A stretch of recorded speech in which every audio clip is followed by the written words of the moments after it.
How to properly perform a ventrogluteal injection. You will want your patient to lie on either their left or right side with their knees slightly bent. You, as the clinician, will need to be standing in front of the patient, which will allow for correct identification of all landmarks.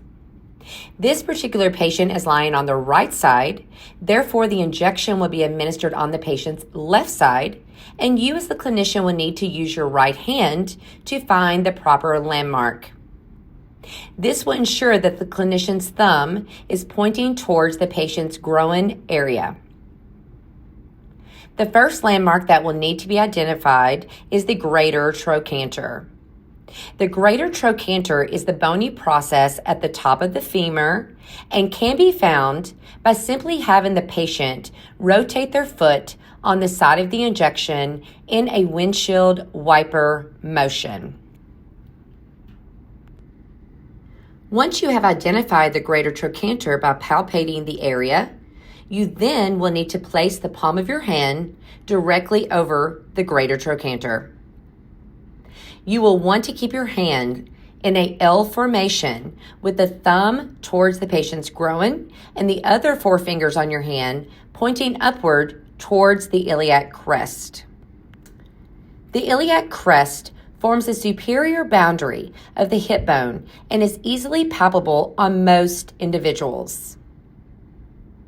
Using the opposite hand, palpate for the iliac crest, and once identified, you will want to adjust your hand, if need be, so that the tip of your fingers are directly below the patient's iliac crest.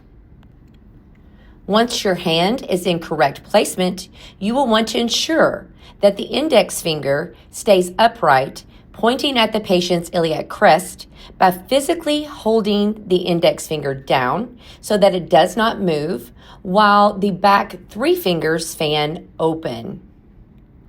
The injection will need to be given between the index and middle finger at knuckle height. You now can mark your injection site by using a fresh alcohol pad or simply mark the skin with the cap of the needle.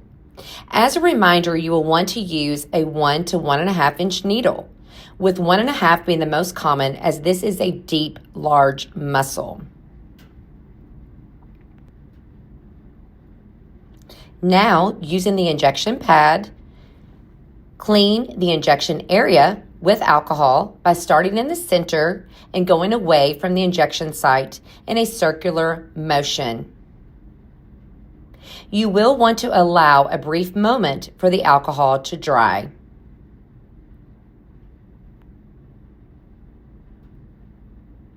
Now you can remove the safety cap from the needle. Pull the patient's skin taut under the injection site in a Z-track method and go in at a 90-degree angle with the needle into your landmark. You want to administer the medicine at a rate of 0.1 mLs per second.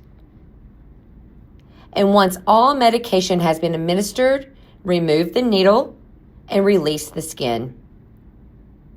You have now properly performed a ventrogluteal injection.